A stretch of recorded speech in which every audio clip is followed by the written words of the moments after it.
अगर आप उस 21,600 बार अगर प्रभु का नाम नहीं ले सकते, कोई दिक्कत नहीं है, लेकिन पूरे दिन की कोई एक श्वास पर भी आप अगर उसको उसके चरणों में समर्पित कर दो, तो याद रखना अभी तक तो आपने एक श्वास को उसके चरणों में समर्पित किया है।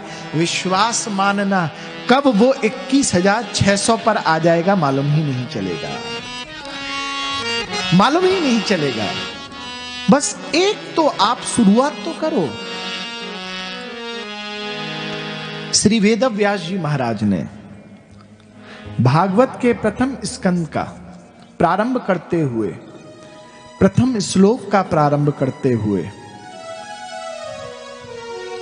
वर्णन करते हुए भाव प्रकट किया है। जन्माद्यस्य यतो नयाद तरतस्य चार्थे सवेज्ञ स्वराट तेने ब्रह्म हृदयादि कवये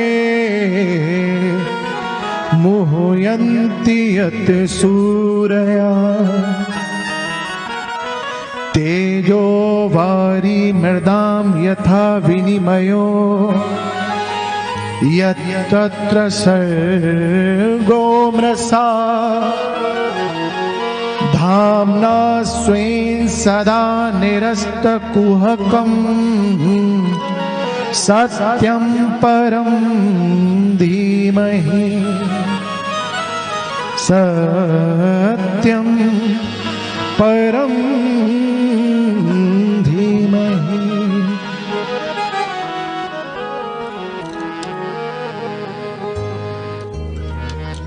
सत्यव्रतं सत्यपरं ति सत्यं सत्यस्य योनि निहितं च सत्ये सत्यव्रतं सत्यपरं ति सत्यं सत्यात्मकं त्वं शरणं प्रपन्नाः कस्मै केन विभासितो यं तुलो ज्ञान प्रदीप पुरा तद्रूपेण नारदाय मुनये कृष्णाय तद्रूपेण योगीन्द्राय तदात्मनाथ भगवद्राताय कारुण्य तच्छुंदम विमलम विशोक ममृत सत्यं परं धीमहि सच्चिदानंद रूपाय विश्वोत्पत्त्यादि हेतवे तापत्रय विनाशाय श्री कृष्णाय वयं नुमः। सब जगह सत्य ही सत्य, सत्यं परं धीमहि।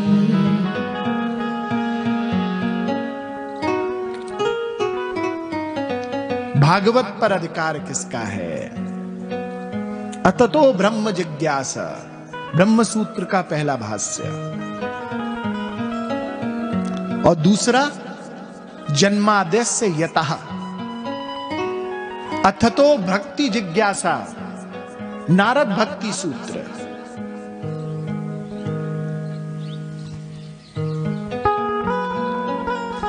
भागवत पर अधिकार किसका है? श्री वेदव्यास जी महाराज यहां पर भाव प्रकट कर रहे हैं। किस पर अधिकार है भागवत का? भागवत को कौन अपना कह सकता है? बोले कौन? जो सत्यम परम धीमहि, जो सत्य की शरणागति जिसने प्राप्त की हुई है। कहते हैं कि यहां पर अगर व्यास जी महाराज कुछ भी लिख सकते थे, रामम परम धीमहि लिखते तो राम के अनुयायी समझते कि इस भागवत पर अधिकार तो राम जी का है, राम के भक्तों का है। अगर कृष्ण भक्त के लिए लिखते कि कृष्णम परम धीमहि, तो कृष्ण भक्त समझते भागवत पर अधिकार सिर्फ कृष्ण भक्त का है। शिवम परम धीमहि लिखते तो ऐसा सोचते कि शिव के भक्त की भागवत पर अधिकार सिर्फ शिव से भक्त का है, लेकिन यहां पर क्या आया? सत्यम परम धीमहि। बोले भागवत पर अधिकार किसका है? अततो ब्रह्म जिज्ञासा। जिसके अंदर जिज्ञासा हो, जानने की नहीं पाने की। जान तो आप बहुत कुछ ते हैं, ऐसे बहुत लोग हैं जो शायद मुझसे ज्यादा जानते हैं, लेकिन उसमें से कितने लोग हैं जो पाना चाहते हैं, ये जानने का विषय नहीं है। अथतो ब्रह्म जिज्ञासा। जब जिज्ञासा प्रकट होगी पाने की, तभी इस चौखट में आपको प्रवेश मिलेगा। याद रखना, जरूरी नहीं कि आप कथा के विचार से आओ। कभी कभी श्री स्वामिनी जी ऐसी कृपा कर देती हैं कि कहीं पर अगर कथा हो रही है, किसी पंडाल में इस रस का वर्षण हो रहा है, और उस पंडाल के बाहर से अगर कोई व्यक्ति गाड़ी से उस रोड को क्रॉस कर रहा हो, और क्रॉस करते हुए कथा के द्वारा जो साउंड लगा हो, उस साउंड की आवाज गाड़ी में बैठे उस व्यक्ति के कानों के माध्यम से हृदय को स्पर्श कर लिया, और उसके जैसे ही हृदय को उस भागवत का पहला वाक्य स्पर्श किया, कहते हैं वो जा तो कहीं और रहा था, बीच स्थान पे ही उसकी गाड़ी रुकी और उसने अपने ड्राइवर से कहा कि साइड में लगा। उस ड्राइवर ने साइड में लगाया, और ड्राइवर बोलता है अब क्या करूं? उनका रुक यहां पर, मैं अभी आता हूं। ड्राइवर कहता है साहब हमें जाना तो कहीं और है। तो अंदर से पीछे से आवाज आती है, नहीं, जहां जाना था वह तो रास्ता गलत था। अभी अभी मेरे कानों के माध्यम से जिस आवाज ने मेरे हृदय को स्पर्श किया है, उस आवाज के माध्यम से मेरे अंतरात्मा से आवाज आई है। बोले तुझे वहां नहीं जाना था, वहां तो निमित्त था, तुझे तो इस कथा में आना था, इसीलिए मैंने तुझे यहां से तुझे क्रॉस कर रहा था, यहां पर मैंने तुझे बुलाया था।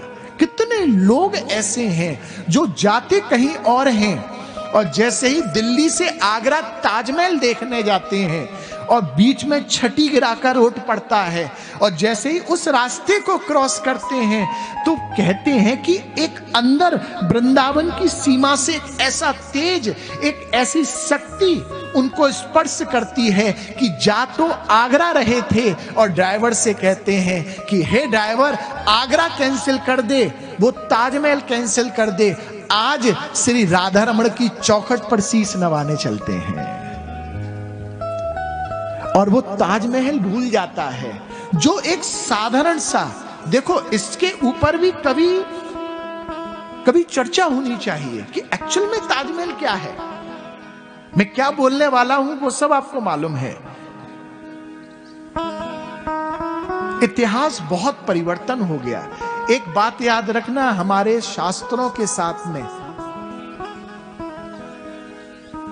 बहुत अत्याचार हुआ है। आप समझते हैं आपके साथ में अत्याचार हुआ है, नहीं, अत्याचार तो बेचारे उन शास्त्रों ने ग्रहण किया है जिन शास्त्रों को हमारे संतों ने अपनी तपस्या के द्वारा उस लीला का दर्शन करते हुए लिखा था। उन शास्त्रों ने बहुत अत्याचार किया है। असली आक्रमण जो मुस्लिम प्रकांताओं का हुआ था, जो ब्रिटिश काल में हुआ था, असली आक्रमण हम पर नहीं, उन शास्त्रों को नष्ट करने का प्रयास था।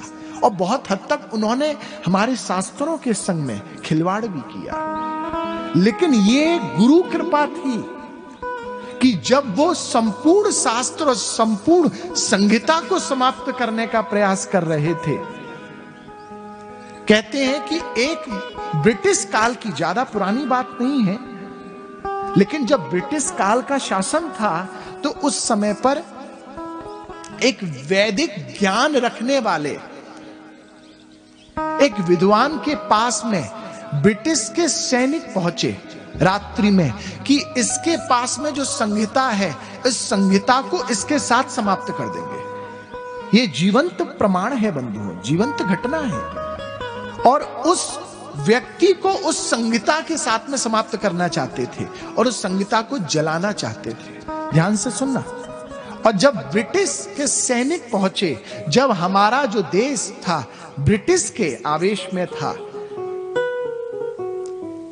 परितंत्र था, जब ब्रिटिश ने हमारे देश पर कब्जा कर रखा था, तो उस रात्रि में उस विद्वान के पास में, उस ब्राह्मण के पास में पहुंचे और जैसे ही पहुंचे तो उस संहिता को समाप्त करने का प्रयास उन्होंने किस रूप में किया? बोले उस ब्राह्मण, उस ज्ञानी के, उस विद्वान के स्थान को चारों तरफ से घेर लिया। तो उस विद्वान का एक सुपुत्र था।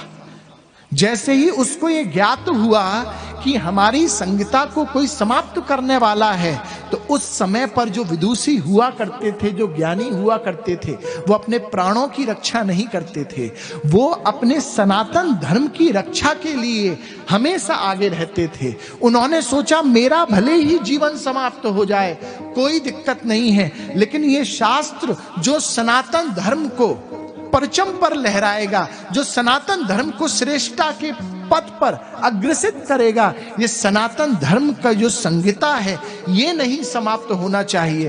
तो उस ज्ञानी ने 10,000 मंत्र अपने पुत्र को राती रात में याद करा दिए। 10,000 मंत्र, 10,000।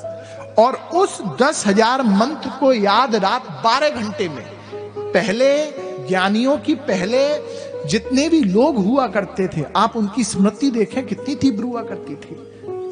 क्योंकि पहले हमारे ऊपर यंत्रों का प्रभाव बहुत कम था, अब हमारे ऊपर यंत्र का प्रभाव अति तीव्र होने लगा। और जब हम यंत्र के प्रति आकर्षित हो गए, जब हम यंत्रों के प्रति समर्पित हो गए ना, तो हमारी स्मृति भी फिर धीरे धीरे खत्म होने लगी। रात ही रात में उस विद्वान ने 10,000 मंत्र अपने सुपुत्र को याद करा दिए। और जैसे ही प्रातः वेला हुई तो कहते हैं अपने सुपुत्र को बाहर निकाल दिया, अब तू चला जा। वो जैसे तैसे उन सैनिकों से बचते बचाते वो चला गया। और सैनिकों ने प्रातः वेला होते ही, उन ब्रिटिश सैनिकों ने जैसे ही उस ज्ञानी के स्थान पर ढाबा बोला, उस ज्ञानी को भी मृत्यु दंड दे दिया और संहिता को भी जला दिया। लेकिन जितना भी संहिता का ज्ञान था वो उस बालक को प्राप्त हो चुका था। और उस बालक ने फिर शिलाओं पर, पत्थरों पर लिखा, फिर पत्थर से फिर इस ग्रंथ में आया। और वही सब आज जो सार है, जो ज्ञान है, जो रस है, वो इतनी तपस्या, इतने इतने कष्ट को झेलते हुए आज इस धरा पर उपस्थित हुआ है बंधुओं। इतनी इन शास्त्रों ने इतनी यातनाएं झेली है।